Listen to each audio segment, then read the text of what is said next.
Olá, seja bem-vindo à Hora do Pod, o podcast para toda hora. Aqui é o Jean, O RD? Guilherme na mesa. Tudo bem, pessoal? E aí, Guilherme, com quem que a gente vai ter o nosso bate-papo de hoje? Hoje a gente vai conversar com o Antônio Pires, que é um empreendedor aqui que possui 2 padarias e 2 lotéricas aqui na cidade de Santos. O Antônio, ou como também é conhecido, Toninho da Padaria, também é presidente do Sindicato de Padarias aqui da Baixada Santista, desde 2019. E, bom, hoje ele vai poder contar um pouco mais sobre o trajeto dele como empreendedor aqui na nossa conversa. Então vamos pro papo. Tudo bom, Toninho? Tudo bem, obrigado pelo convite. É um prazer aqui participar com vocês aqui do programa. Nós que agradecemos, Toninho, é um enorme prazer. E até para começar, o pessoal começar a te conhecer um pouco mais, você começou a trabalhar desde cedo na padaria do seu pai? Isso. A padaria. Meu pai já é proprietário da padaria há 55 anos, né? Eu tenho 48, então eu já cresci ali no meio aí das fornadas. E quando uma empresa familiar, então você começa muito cedo. Eu comecei ali com 13 anos. Com 15, meu pai já foi para Portugal, eu fiquei ali com sócio na operação. E foi assim até por volta dos 18, 19 anos, foi quando eu saí da empresa familiar, fui trabalhar aí no mundo corporativo, comecei numa multinacional aqui em Santos. Menos de um ano acabei indo para São Paulo, fiquei trabalhando aí ao todo 15 anos no mundo corporativo, trabalhei muito tempo em São Paulo, subindo e descendo, viajando muito, morei 2 anos no Rio de Janeiro e que acabou me trazendo uma bagagem.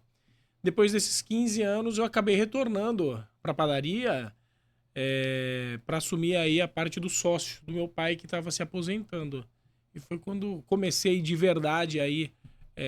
Eu costumo falar que aquele comecinho lá foi só para colocar ali a dose de amor, porque eu sempre gostei muito de padaria e acabei retornando agora há menos de 7 anos. E durante esse tempo que você teve fora, você conseguiu trazer bastante novidade aí pro... Eu acabei ficando um pouco distante. Eu acho que eu trouxe nesse período que eu estava no mundo corporativo, eu acabei trazendo menos novidade e acabei me preparando um pouco melhor para assumir. Primeiro que no mundo corporativo, empresas multinacionais, se acaba adquirindo e tendo muita experiência, desde contratação, de apresentar, falar em público, Lidando com várias pessoas liderança, também, né? e eu visitava muito comércio. Então, visitei muitas padarias em São Paulo, tenho grandes amigos donos de padaria em São Paulo, então acabou me trazendo muita bagagem. Então, acho que foi uma capacitação, um privilégio ter passado por essas empresas, porque eu tive muito aprendizado aí, e certamente esse foi um ponto importante para eu me tornar aí presidente do sindicato mais para frente. Agora, você foi promovido 12 vezes em 13 anos, né? É verdade. Conta um pouquinho isso daí e dá umas dicas aí pro pessoal, pros jovens ali. Tudo. Eu acho que eu trabalhava numa empresa que estava em mudança, né? E já tinha uma política. A política da empresa era a cada 2 anos você ser movimentado, porque ela entendia que com 2 anos você já absorveu o que você podia naquela função, e que você já tinha entregado os resultados que você tinha como potencial, você ia entrar numa fase mais de manutenção. Então ela já tinha essa política para nível executivo. Eu comecei como vendedor aqui em Santos ainda, na Baixada Santista, e acho que eu não me acomodei. Acho que eu fui agarrando as oportunidades conforme elas foram passando. Apareceu uma oportunidade em São Paulo. Vamos fazer um painel, participar, vai para São Paulo. Algumas pessoas não queriam fazer aquela transição financeiramente. Eu optei por sair da casa dos meus pais, onde eu não tinha aí custos, né? Para ir morar em São Paulo, dividir apartamento. Então, eu acho que eu fui agarrando as oportunidades que foram aparecendo com o momento da empresa, com muitas mudanças, e que acabou aí em 13 anos sendo promovido 12 vezes. Assim, foram passagens muito rápidas. Mas não é pra qualquer um, não, viu?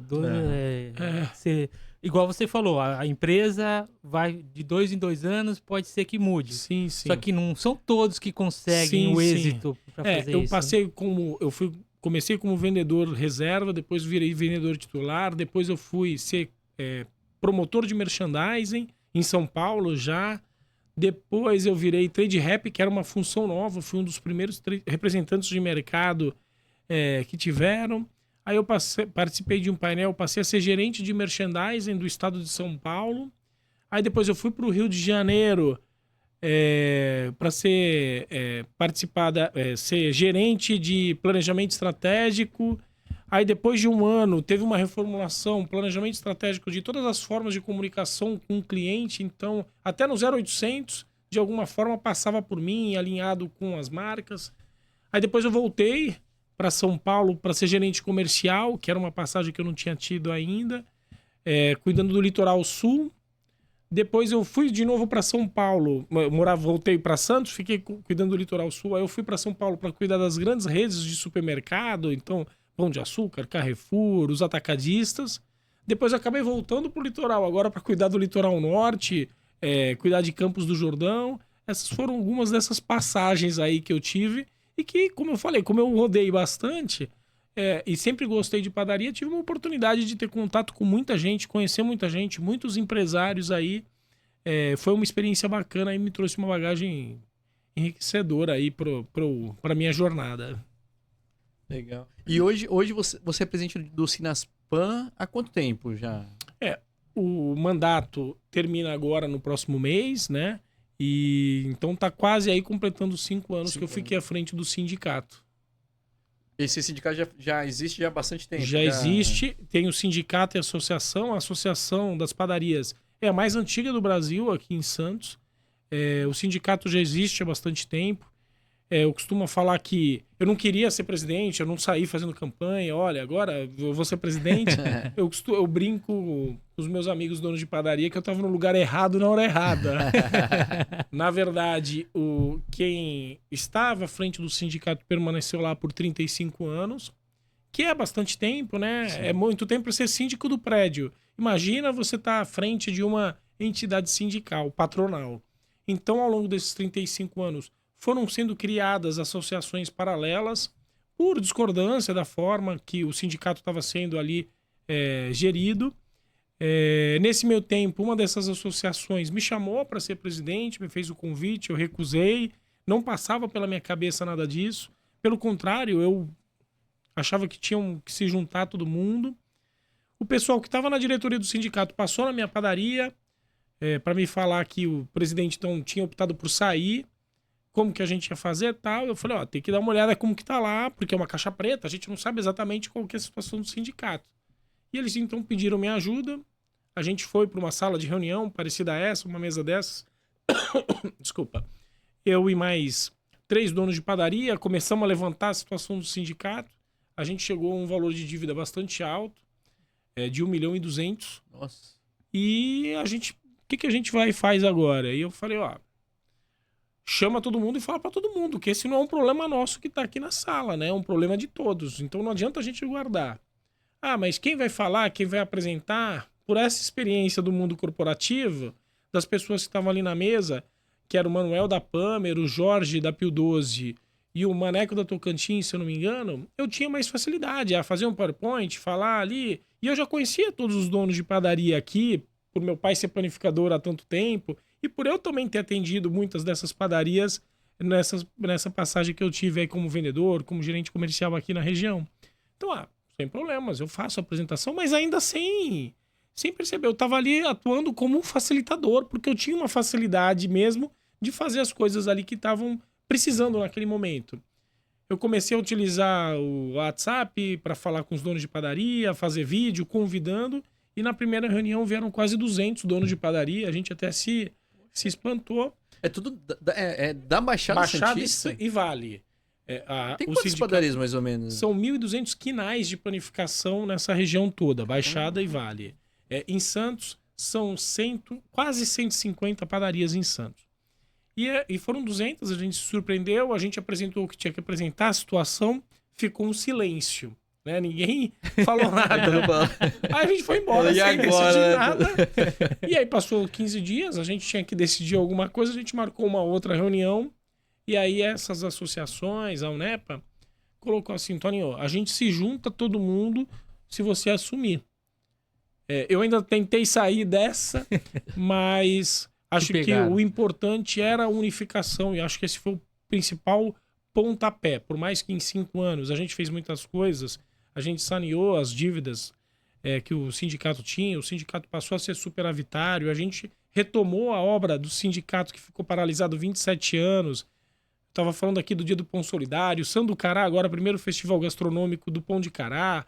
Pão de Cará virou patrimônio cultural e material de Santos, então acho que a gente fez bastante coisa, A gente vai inaugurar agora o Centro Técnico, a Escola de Panificação e Confeitaria, em parceria com o Senai. A gente fez bastante coisa, mas todas elas só foram possíveis através da unificação de todos. Acho que aquele start ali, logo no primeiro momento, foi fundamental para que a gente pudesse ter todas as outras conquistas que vieram acontecendo nos 5 começou anos. todo mundo a trabalhar junto, né? Acho que a união faz a eu acho que caso, a divergência, ela existe, né? Claro que você não vai ter unanimidade, mas a gente tem que saber lidar com a divergência, porque ela também faz a gente crescer, né?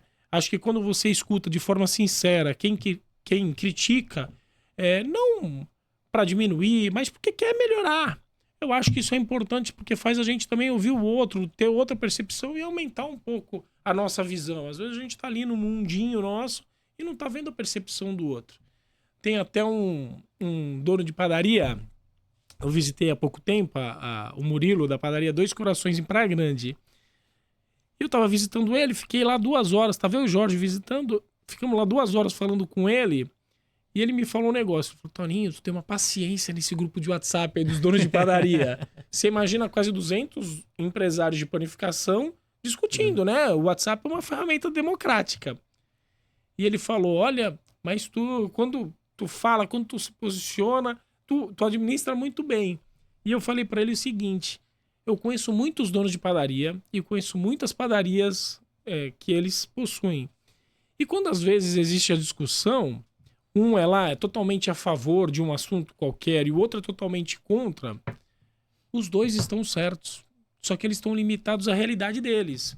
São situações diferentes que eles estão ali. Então tem um assunto que esse aqui é totalmente a favor e eu conheço a realidade dele. Assim, pô, ele tá ganhando dinheiro, tá bem, tá feliz, tá bombando. Ele tá certo. Só que ele tá limitado ali à realidade dele, que não é a realidade das 1.200 padarias da região. E quando o outro é totalmente contra, ele também tá certo, porque putz, eu sei que ele tá ali talvez passando por alguma dificuldade, tá enfrentando ali alguns problemas. Então ninguém tá errado. Acho que às vezes as discussões acontecem muito nesse período de polarização, porque a gente acha que pra gente tá certo, o outro tem que estar errado. E não, às vezes os dois estão certos. E a gente deixa de aprender com o outro uma visão contrária ou diferente da que a gente tá passando. Então, quando a gente tem de fato essa noção, você consegue agregar aí as pessoas com diferentes opiniões e entender que para um tá certo, o outro não tem que estar errado. Às vezes os dois estão certos, mas estão às vezes só apenas limitados àquele mundinho que estão vivendo. Porque igual, padaria, apesar de ser todos padaria, são bairros diferentes, são públicos diferentes. E até a padaria hoje é diferente, né? Hoje existe multiformatos de padaria. Hoje você tá abrindo muito, inclusive é a atividade comercial que mais se abre pós-pandemia. As padarias mais gourmetizadas, de fermentação natural, lojas menores. Tem a padaria mais tradicional, muitas delas que estão no bairro, que ainda estão mais no pão, no leite, aquela padaria ali de balcão, que não tem uma área tão grande. E tem as grandes padarias aí, com área de mesa, que serve almoço, sopa. Faz até churrasco, né? Tem uma lá na Praia Grande. Na Praia Grande, muitas fazem. Na Praia Grande, muitas fazem churrasco e virou point. Eu acho que em Santos a gente tem um pouco de preconceito quando a padaria vai fazer isso. Virou boteco, não sei o quê. Mas na Praia Grande não. É um serviço que as padarias de Praia Grande se apoderaram, né? Então é normal o happy hour de sexta-feira ou sábado à noite as pessoas irem na padaria, comer um espetinho, lá, tomar uma cerveja e ficar na resenha. Santa Terezinha, né? Santa Terezinha, a Pamer, quase muitas padarias. É um serviço, assim como eu costumo falar, que sopas e caldos. As padarias se apropriaram muito desse serviço. Quando cai a temperatura, você pensa em tomar uma sopa, você pensa em qual padaria eu vou. As padarias de Praia Grande, isso é uma característica das padarias de lá. É comum esse movimento de ter o espetinho, de encontrar ali no final da noite. É o diferencial, né? Você tá 5 anos à frente, você pegou bem a época da pandemia também, né? Peguei a época da pandemia. Ao longo desses 5 anos, apesar desses avanços todos, a gente passou por 2 anos aí de pandemia e que para mim foi um aprendizado, né? Porque foi um período muito difícil, com uma situação totalmente atípica, que ninguém nunca pensou em passar por isso. Que estar à frente do sindicato me fazia mal, porque eu escutava muitas histórias tristes não só pelas questões de saúde, né, de pessoas que a gente perdeu da panificação nesse período, mas também de muito comerciante com dificuldade financeira ali de manter a operação durante a pandemia. Então eu, à frente do sindicato, me sentia responsável por, junto ao poder público, a gente brigar por ter um equilíbrio aí nas questões de saúde, que são importantes, que eram importantes naquele momento, por tudo que aconteceu, mas também na sobrevivência ali das pessoas que dependiam. E acho que a padaria, como atividade comercial, teve uma situação menos restritiva ou mais equilibrada do que outras atividades que não tinham teve que representação. fechar, a padaria teve que fechar na época da Em pandemia? Santos, isso, cada município adotou ali situações um pouco diferentes, mas de forma geral a padaria não fechou. Em Santos fechou 2 finais de semana só. Em outros municípios não chegou a fechar. Teve restrições de não poder ter atendimento em mesa, de não poder ter consumo dentro da loja. Então era só um ponto de compra e vai. E que, como você tinha muitos comércios fechados, você acabou levando gente para a padaria. O cara ia comer no carro do estacionamento, comia na calçada.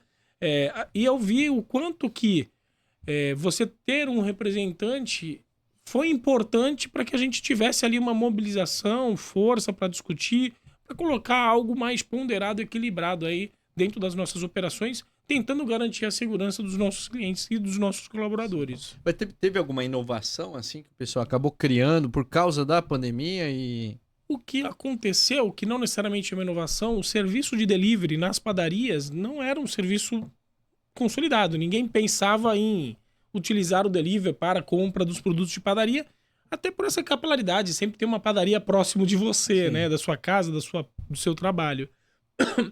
E muitas padarias foram pro delivery nesse momento, até porque foi um momento que parecia que se você não estava no delivery, você ia morrer.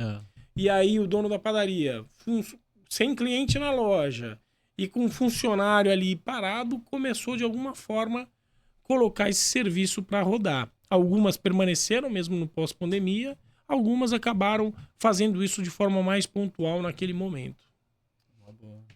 Uma coisa, você falou que no sindicato teve o Sanducará, né? Que ainda tá acontecendo correndo, agora, né? Tá acontecendo agora. Ele é o primeiro festival gastronômico do pão de cará, que foi passou a ser patrimônio cultural e imaterial de Santos, e que é um produto nosso, é um produto gastronômico da nossa região. Por mais que alguns anos atrás se fez um concurso para promover a Meca Santista como um produto regional, eu não escuto ninguém falando, nossa, que saudade de comer uma Meca Santista. Agora, o pão de cará, com todo o valor afetivo que tem, é muito comum você escutar as pessoas que não estão mais em Santos hoje, têm saudade de comer pão de cará. É muito comum as pessoas, quando vêm final de semana, levam quantidades maiores para poder comer durante a semana, mesmo em São Paulo, no interior. Esse é o primeiro festival.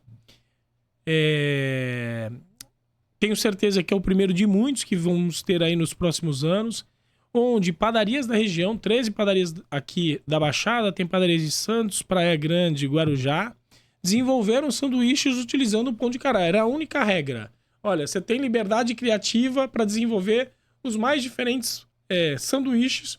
A única obrigação era utilizar o pão de cará aqui da cidade. E essa é uma equação que todo mundo ganha, né? Ganha as padarias, porque promove novos clientes que vão estar visitando para conhecer o sanduíche lá que você preparou. Ganha a cidade porque está promovendo um produto aqui nosso. E tem despertado muito também por parte dos clientes a curiosidade para ver aí os diferentes tipos de sanduíches que as padarias desenvolveram. Então, quando é uma equação onde todos ganham, não tem como não ter outras edições aí futuras. Eu tenho certeza que é um sucesso. Eu via, porque igual, eu tô querendo ir nas padarias só pra comer esses pães de cará. Que eu vi no Instagram da... Não sei se foi no seu Instagram, foi do da... Você viu no nosso Instagram. Também. Ele vai até pedir pro Guilherme colocar na TV. Eu filmei os lanches. Cadê? Tira só... Dá pra jogar na TV? Sem áudio mesmo, né? Nossa, eu fiquei com água na boca ali. Na verdade, esse foi o... Foi ali foi algumas amostras, é isso? Na verdade, aqueles são os sanduíches que cada padaria desenvolveu para participar Aí. do Sanducará. Tira só o áudio aí, talvez. Né? Aí. E aí foi a festa de lançamento, teve uma festa de lançamento bastante bacana, que gerou muita mídia espontânea. Se a gente tivesse lá um trend né, das redes sociais aqui da Baixada, Foi, com certeza o pão de cará era top, mano. Top, Olha mano. só os lanches. Um mais bonito que o outro. Teve um, se eu não me engano, da Pamer, com carne seca, queijo coalho e pimentão. Nossa. Teve o Dark Iris. Esse daí é da Luxor. Muito bacana.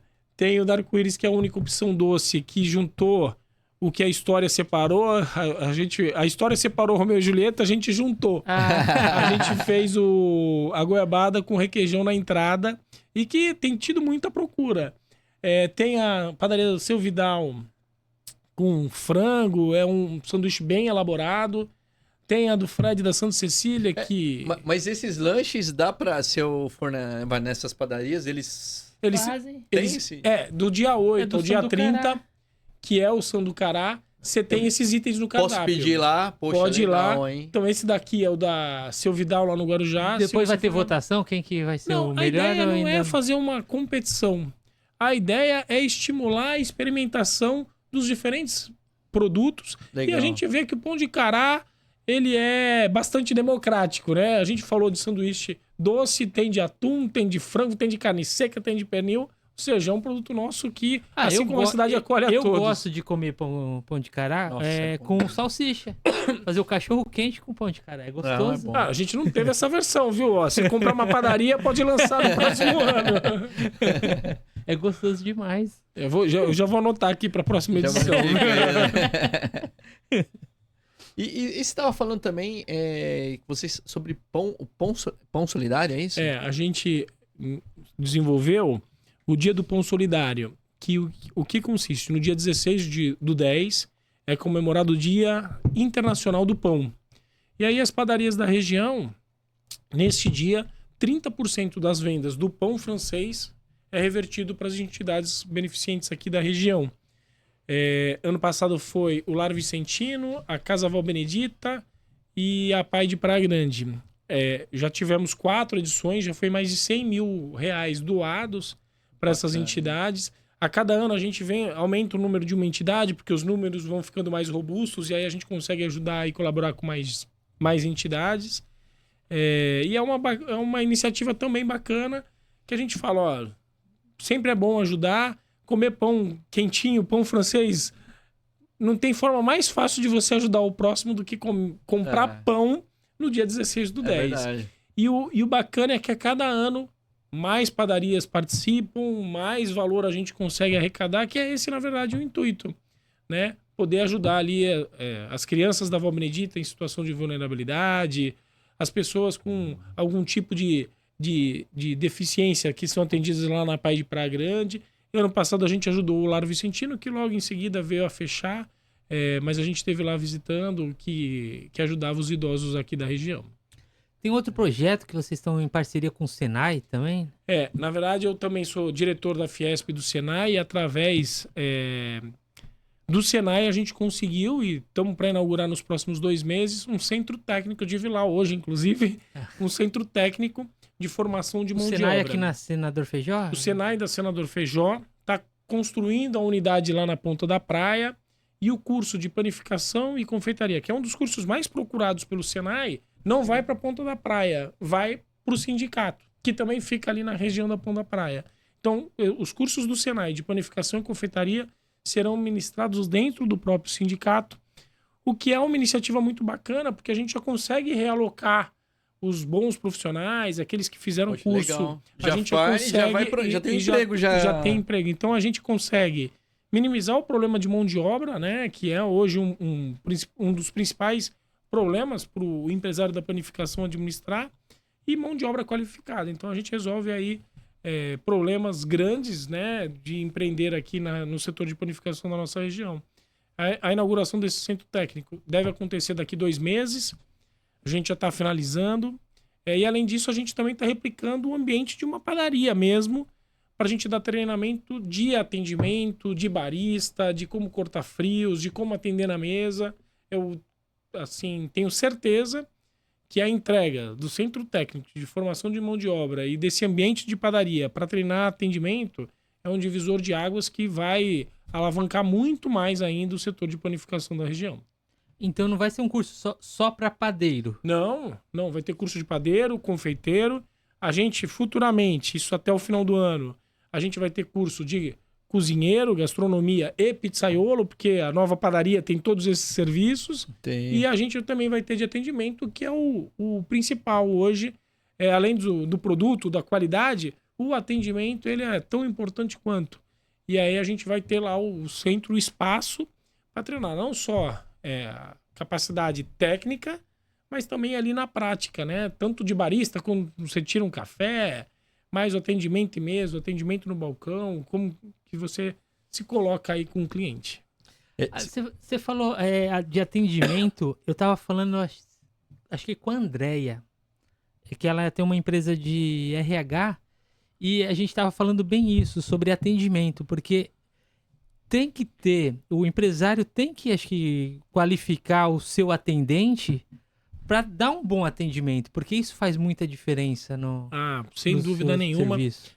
Dentro das variáveis que você toma a decisão de compra de um produto, além de preço, produto, ambiente, né, do ponto de venda, com certeza tem as pessoas que estão ali, né, que é o atendimento. Então é fundamental. Eu tenho total ciência disso e vou ficar feliz ao término da minha gestão à frente do sindicato. Claro que não é só o Toninho, é toda a diretoria, tem um grupo de pessoas, às vezes o Toninho é quem mais aparece, é quem fala, vai no podcast, mas tem muita gente que trabalhou para viabilizar tudo isso. E eu vou ficar feliz de encerrar esse meu ciclo aí com essa entrega que eu tenho certeza que vai trazer muitos benefícios para as padarias da região.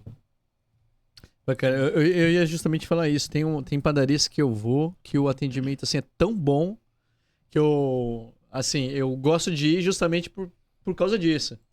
Eu falo, poxa, o cara... Até vou dar um exemplo lá da Santa Terezinha, né? Sim. Tem um rapaz lá que eu gosto de pegar os espetinhos lá. O rapaz que fica lá no espetinho é fantástico, assim, a forma que ele trabalha com alegria. Sim. Ele te trata bem. Isso aí é um diferencial enorme. Eu costumo dizer que em padaria, se a pessoa não gostar de trabalhar em padaria, porque é uma atividade que você trabalha domingo, que você trabalha feriado, você tem vida curta, porque você tem que gostar de servir, você tem que gostar de gente. Isso é fundamental, porque senão você não vai estar... Claro que às vezes você pode estar num dia ruim e tal, mas é importante que a gente sempre preserve isso. E quando você gosta do que você faz, fica muito mais fácil de você ter esse acolhimento, que é uma característica das padarias. Eu costumo falar que você vai no supermercado, você é mais um cliente. Na padaria, você frequenta mais vezes, então você acaba estabelecendo ali um vínculo. Você chega na padaria, você sabe o nome do rapaz do espetinho, ele já sabe como que você gosta, ou de sempre, se o pão é da ponta, moreninho, branquinho. Então você acaba tendo essa proximidade ali com a pessoa. É menos formal, é mais próximo, você se sente acolhido ali no ambiente da padaria. Sim, é verdade. Uma coisa, Toninho, como que você acha que a expectativa, assim, para as padarias daqui por diante e também a tecnologia, como que ela se encaixa hoje em dia nas padarias? Eu acho que a padaria tem uma capacidade de se adaptar enorme, né? Assim, por algumas vezes a gente falava, a padaria vai acabar, agora o supermercado tá vendendo pão, vai acabar. E eu acho que não, as padarias se fortaleceram, né? Olha quantos serviços você encontra hoje na padaria, desde café da manhã até a janta no final do dia, com sopas e caldos, o frango assado. E as padarias vieram crescendo muito, né?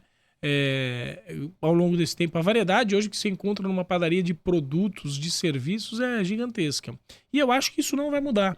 Isso se deve muito porque o dono do negócio tá ali à frente, né? Tá ali falando com o cliente, tá ouvindo o cliente. Então ele tem uma capacidade de se adaptar, de entender a demanda do consumidor e muito rápido, né? Você não precisa fazer reunião. O dono tá ali, ele decide, vai mudar, vamos fazer.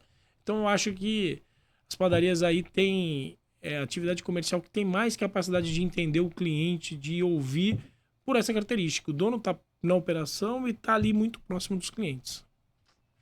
Você tem já muita experiência, né, em padaria. Você tem, inclusive, 2 padarias. Duas. Né? O que você diria hoje, assim, para Quem tá iniciando aí, abrindo uma padaria nova? Pensa direito. Não, Você gosta de trabalhar? Na verdade, eu acho o seguinte, hoje poucas pessoas... na verdade, padaria, atividade comercial que mais se abre pós-pandemia. Na pandemia, os 2 itens mais procurados no Google eram o primeiro, como cortar cabelo em casa, o segundo, como fazer pão em casa. E acho que muita gente acabou pegando aquele hobby ali durante a pandemia ou como uma atividade. E estão abrindo muitas padarias de pequeno porte, mais de fermentação natural, algo mais novo dentro do setor da panificação. E que é uma nova tendência, né? Desses multiformatos que a gente falou, é um formato relativamente novo. O que eu acho a pessoa tem que gostar de gente e tem que gostar de trabalhar. Porque é uma atividade que ainda demanda bastante. Por mais que a padaria feche às 10 horas, é o horário mais padrão, pelo menos em Santos. Na Praia Grande, às vezes, no final de semana vão até mais tarde. Você tem gente trabalhando 24 horas. Eu tenho 4 colaboradores que ficam 2 em cada padaria trabalhando de madrugada para garantir aí as fornadas no início do dia. Então você tem que gostar, você tá sempre alerta, né? O equipamento só dá problema, só quebra à noite. Então você tá sempre ali. Então você tem que gostar. Tem que gostar de trabalhar e gostar de panificação.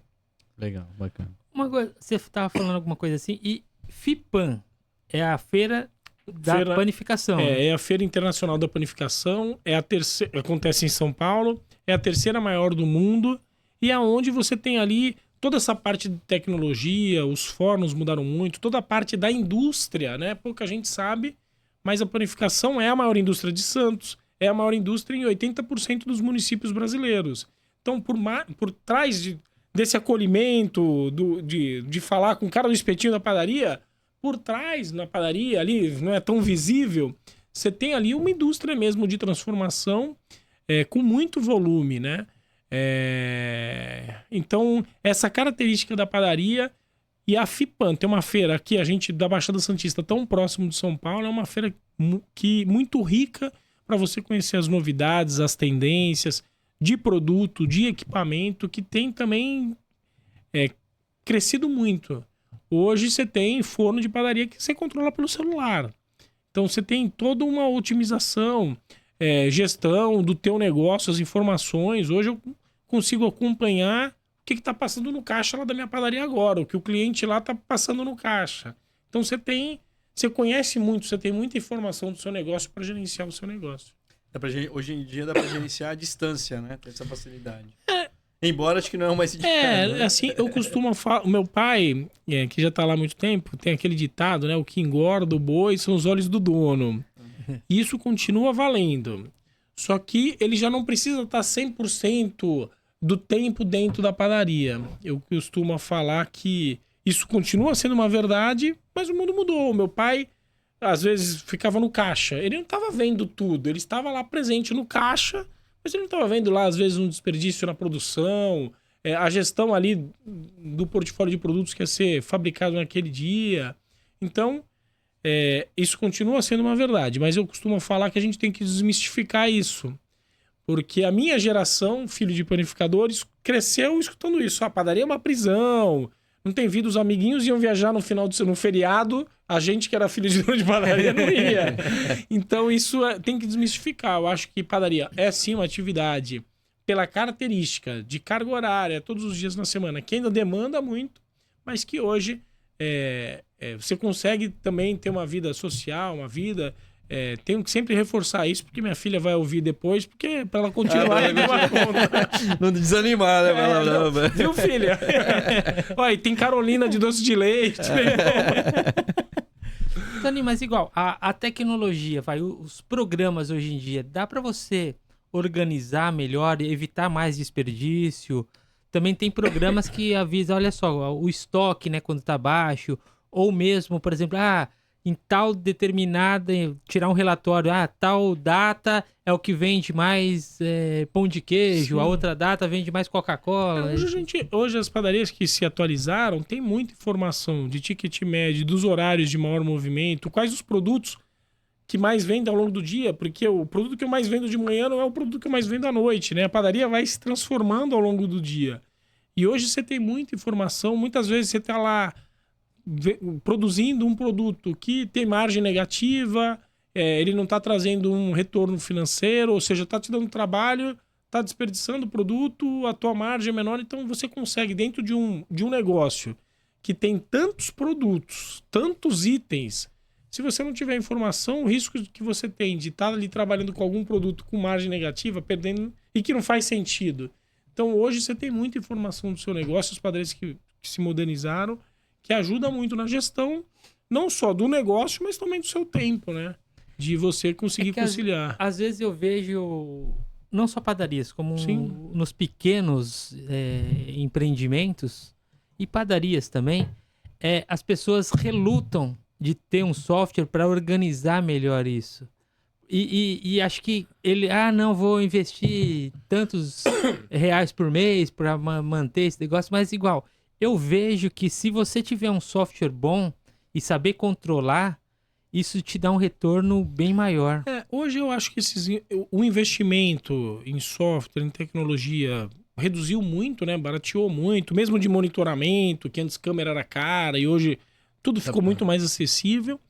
E o que eu acho que é uma mudança natural conforme os filhos dos donos de padaria ou com as novas gerações assumindo o negócio. Às vezes, quem sempre trabalhou lá com a caneta atrás da orelha tem mais dificuldade de se adaptar, às vezes, a um software de gestão, passou a vida inteira fazendo naquele modelo, é difícil mudar. Mas eu acho que com a mudança aí da geração, com a sucessão e com a vinda de novos empresários, isso acaba acontecendo naturalmente, até porque quem não faz acaba, no final, percebendo que está ficando para trás, está perdendo espaço. Assim, hoje nós vemos, né, que a padaria é bacana, que gera muitos empregos, né? Sim. Tem algum tipo de ajuda do governo, coisa assim, em termos de impostos ou não? Não tem incentivo do governo. Você está certo quando você fala que padaria gera muito emprego. Só em Santos são 3 mil postos de trabalho diretos. Só uma padaria, que é a Nova Era, que é a maior do município, tem 190 funcionários. Nossa. Então, os números que estão por trás do setor de panificação. Mas não tem muito incentivo. A característica da padaria é o primeiro emprego de muita gente. Muitas vezes o primeiro emprego, a pessoa ali está querendo começar uma profissão, começar a ter uma renda por necessidade, ou porque quer se tornar mais independente dos pais. A padaria é a porta de entrada, mas não tem incentivo. O dono de padaria está acostumado, e o empreendedor ele está acostumado a se virar, né? Ele tem muita diversidade e pouco incentivo. Claro que você teve Pronamp, você teve alguns incentivos de crédito para estimular, mas que foram algo muito pontual ali durante a pandemia. Eu acho que tem muita coisa hoje que é lançada que, como dizem lá na Fiesp, é uma boutique de luxo, é um selo do governo, mas na prática, quando você vai tentar acessar essas linhas, é tanta burocracia que acaba não chegando em quem deveria chegar ou não atingindo o objetivo que era de fato estimular a economia, a compra de equipamentos. Acho que isso acaba acontecendo, se perde um pouco dentro da ideia, do objetivo, do que é feito ou propagado versus do que acontece na prática. Toninho, você estava falando também que pro pessoal, para sua filha também, tudo não deixar de, como chama? Não deixar de herdar, por exemplo, a padaria ou os jovens. Continuar com os negócios. Exatamente, assumir, porque trabalha muito. Como que você equilibra o seu? Porque você trabalha, você é empresário, você é líder de setorial e é pai. Sim. Então, como você equilibra assim essa sua vida? Eu acho que é fundamental você ter boas pessoas ao seu lado. Para eu conseguir fazer o que eu faço é porque eu tenho boas pessoas, bons profissionais, pessoas que eu conto e que me ajudam a tomar conta das lotéricas, das padarias, do sindicato. Então, quando você se cerca de pessoas melhores que você, a tua responsabilidade, o teu nível de esforço acaba sendo um pouco menor. Então eu tenho bons profissionais, eu tenho bons gerentes, eu tenho bons padeiros, eu tenho boas pessoas em atendimento, e que isso facilita e que isso me permite eu empreender, eu estar mais atento aí a algumas oportunidades que aparecem, ficar mais tempo com a minha filha, enfim. acho que é isso. O segredo é se cercar de pessoas melhores que você, tão boas quanto você, porque isso é um ganho. Muitas vezes, não, o salário é alto. Não, é investimento. O bom profissional, ele se paga, porque ele tá atento no desperdício, ele tá atento na produção, ele tá olhando o que muitas vezes você não consegue olhar. Então, ao final, não é só o que produz, é o que ele diminui de perda, é o que ele cuida do teu negócio. Acho que é esse o segredo. Faz diferença. Até porque você não ia conseguir ficar cuidando, né, das padarias, da lotérica, tudo... Não ia conseguir, então já aproveito aí para agradecê-los também quando eles ouvirem. E eles sabem disso porque eu falo muito isso para eles. E tenho gente boa que também entende a minha correria, entende que às vezes quando eu falo alguma coisa, contribuo, eu falo muito pros meus colaboradores assim, cara, ninguém quer mais que você dê certo do que eu. Entendeu? Ninguém torce mais por você, tirando teus pais, tua esposa, sou eu que tô torcendo aqui pra você. Então, quando eu falo alguma coisa, eu acho que os meus colaboradores entendem disso. Eles sabem que eu sou um cara exigente, mas eu sou um cara que quero ver eles crescerem. Eu tenho vários exemplos e fico orgulhoso disso, de pessoas que cresceram, e reconhecem assim que eu de alguma forma contribuí um pouco para que eles pudessem se desenvolver. Eu acho isso muito bacana, eu ter essa oportunidade, porque é um privilégio. Eu brinco com o Edson, que é o chefe de panificação lá da Arco-Íris. Ele tá com a gente há 7 anos, então ele pegou quase todo o meu período aí que eu voltei para panificação.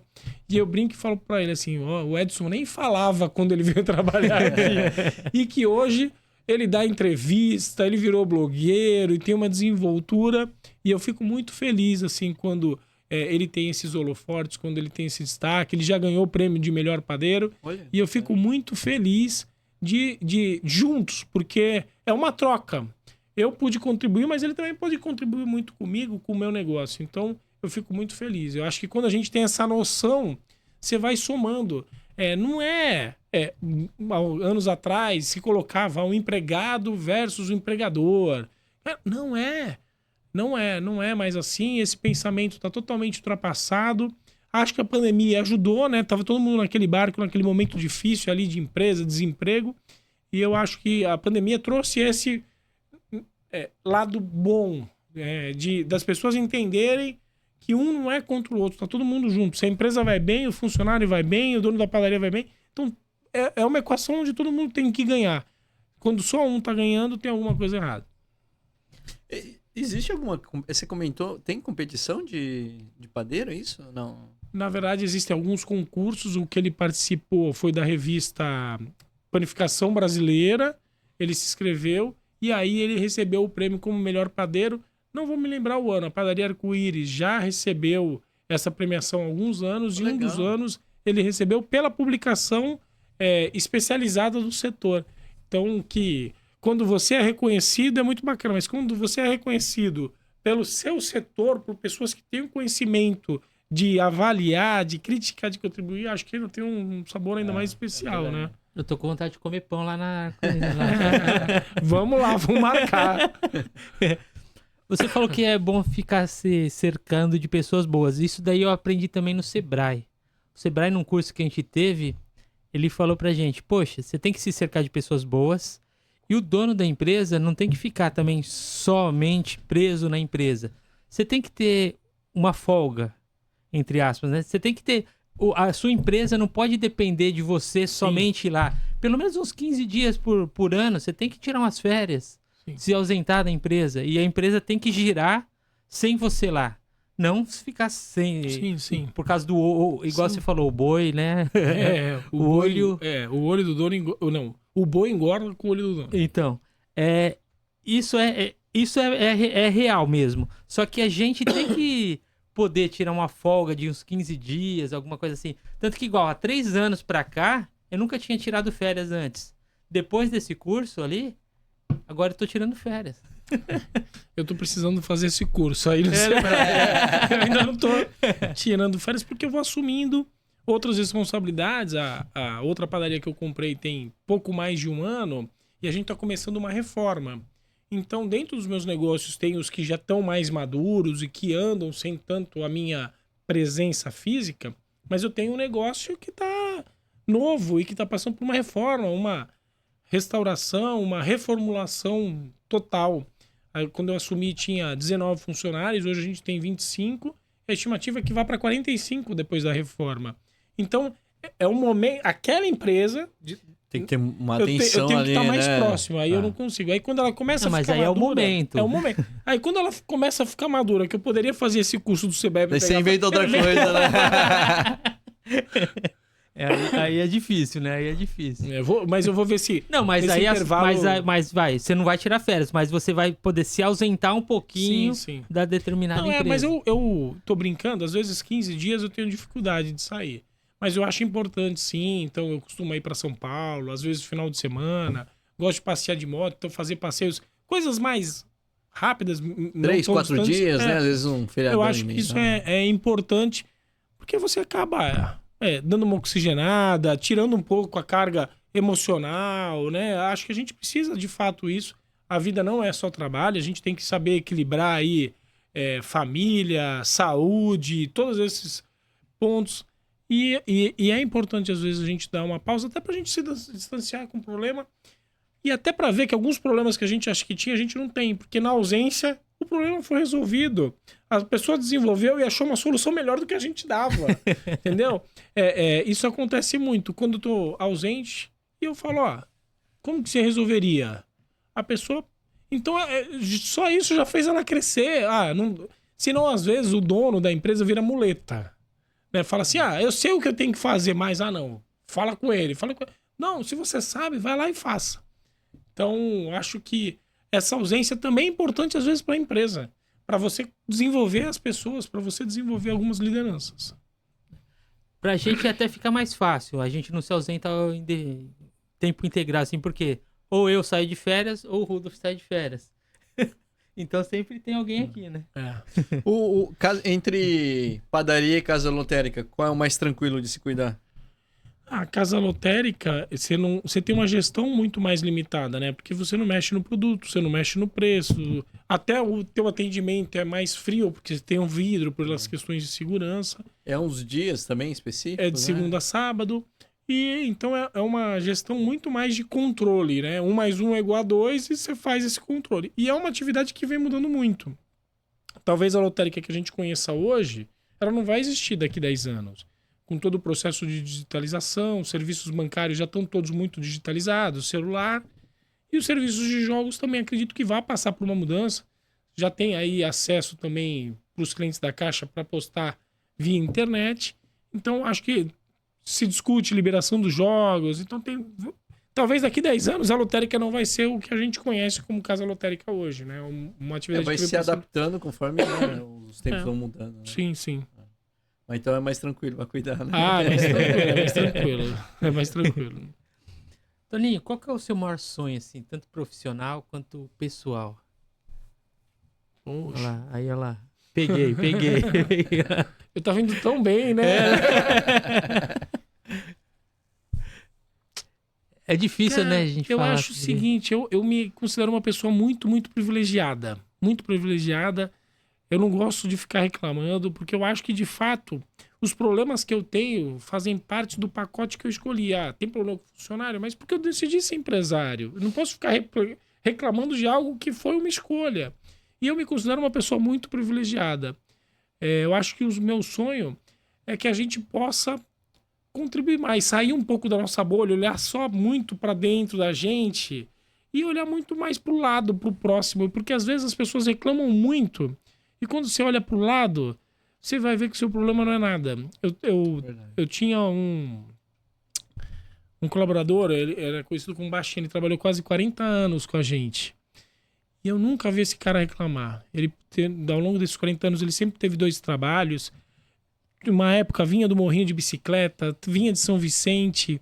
Ele agora já tinha carro. Ele teve problema de câncer. Ele veio a falecer no dia 28 de abril de 2022. E eu nunca vi esse cara reclamar. Às vezes ele tinha feito um exame e eu sei que o exame não tinha dado tão bom e ele tava ali, o cliente, até por trabalhar tanto tempo. E aí, baixinho, tá tudo bem? Como que tá? Um dia melhor que o outro. Um dia melhor que o outro. Então eu acho que eu não posso reclamar. E se a gente puder fazer mais pelo outro, às vezes você trabalha o dia a dia com aquela pessoa e você não sabe se aquela pessoa tem filho, o nome dos filhos daquela pessoa, se tá bem, se tá mal, como foi o boletim da escola. Eu acho que às vezes a gente vive muito preso numa bolha dentro da gente, olhando pra gente, esquecendo que a gente vive em sociedade. E que pra eu estar bem, eu quero que os outros estejam bem, porque todo mundo ganha. Eu acho que às vezes a gente é muito egoísta. Eu acho que quando a gente pensa no próximo, você também ganha. Entendeu? É um círculo. E a gente tem que ir alimentando isso. Acho que é esse o meu sonho. Eu penso assim também, viu? Minha mãe sempre fala isso, né? Ela fala assim, torça pro seu vizinho. Porque se seu vizinho tá bom, tá bem, a possibilidade de você ficar bem também é grande. Então sempre torça para as pessoas ao seu redor. É isso aí. Ela sempre fala isso pra mim. Igual eu vibro quando meus clientes estão crescendo assim. Que eu achei, poxa, é maravilhoso eles crescendo, porque eu sei que a possibilidade de eu crescer junto é grande. Quando você tem o prédio que está sendo construído, o arquiteto que vai ser contratado, loja de móveis planejados, você vai movimentando a economia. Acho que essa é uma boa parâmetro para você entender que quando o outro tá ganhando, todo mundo tá ganhando, porque é uma cadeia que vem junto. Você nunca vai sozinho. Assim como eu falei que o segredo é se cercar de pessoas, quando essas pessoas estão bem, eu tô bem. Então acho que quando a gente tem esse entendimento, eu acho que a gente se desprende aí de coisas menores, de ficar olhando muito só para nós mesmos. Toninho, o que você daria de conselho pro Toninho de 20 anos atrás? Não se cobra tanto, cara. Não se cobra tanto. Até hoje eu preciso melhorar nisso. Eu me cobro demais. Então acho que eu falaria pra ele hoje, né? 20 anos atrás. Eu acho que eu me cobro. Sabe que quando eu assumi o sindicato, na festa lá de posse, um amigo meu, o Armando, do Automação 2000, postou lá uma foto e minha mãe fez um comentário na foto que ele postou. E que isso me marcou, assim, minha mãe falou, eu não sei se eu tô feliz ou triste com o que tá acontecendo. Fico feliz porque eu sei que não tinha ninguém melhor do que tu pra esse desafio. E fico triste porque eu sei o quanto que tudo isso vai te fazer mal em termos de cobrar. Eu me lembro, na pandemia que a gente falou aqui, às vezes me ligava o dono de padaria chorando.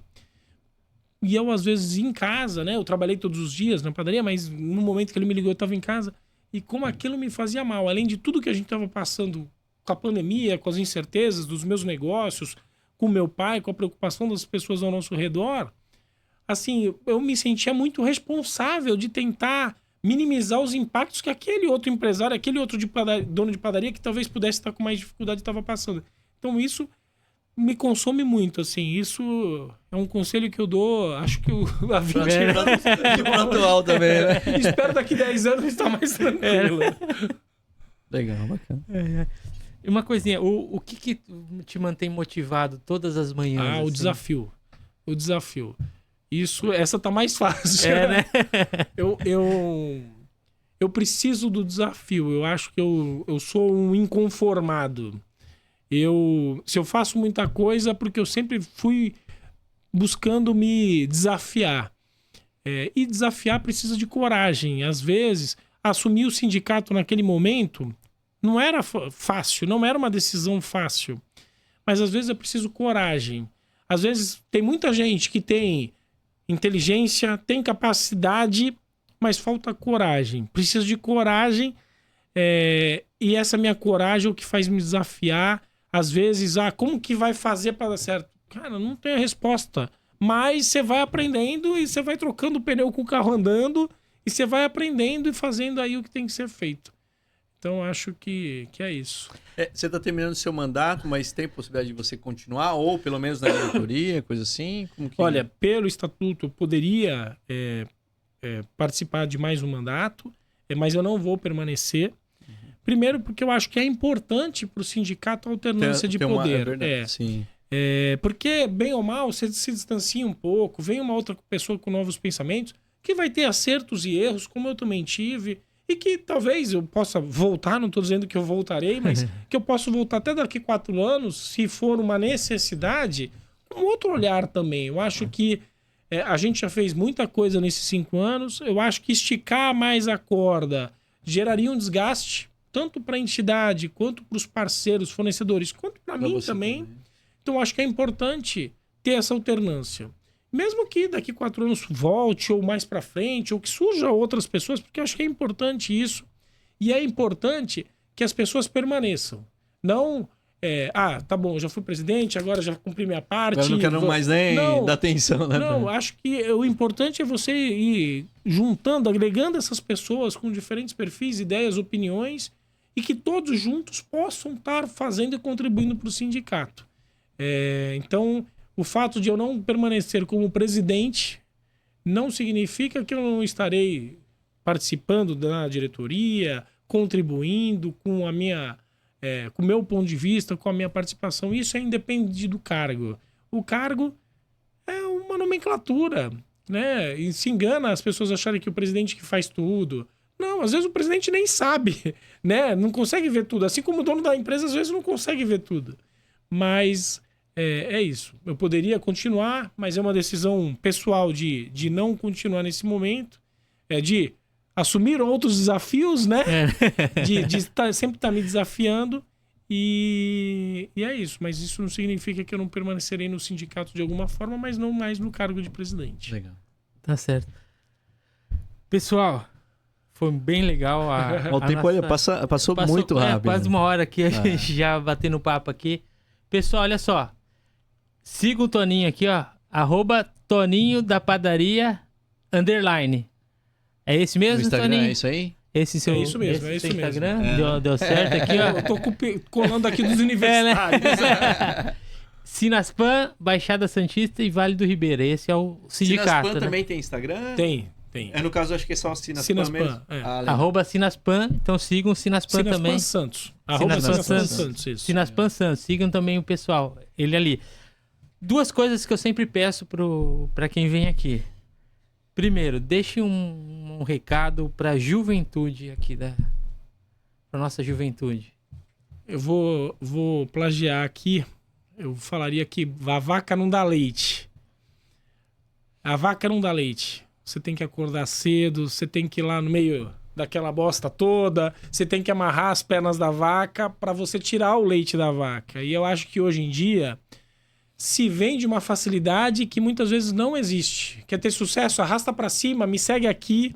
E as pessoas, no meu entendimento, precisam entender que por trás da história de sucesso, que às vezes aparece, que está participando do podcast, tem muita renúncia, muita dedicação, muito trabalho, e que às vezes isso não aparece tanto, né? É mais fácil você acreditar nas fórmulas mágicas de sucesso, mas o sucesso geralmente não acontece assim, ou quando acontece é passageiro.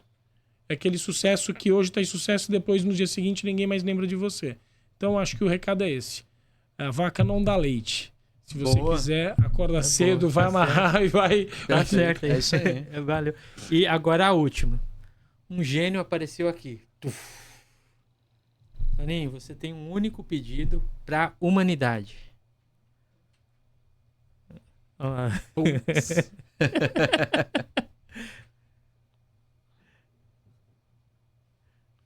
Um único pedido para a humanidade?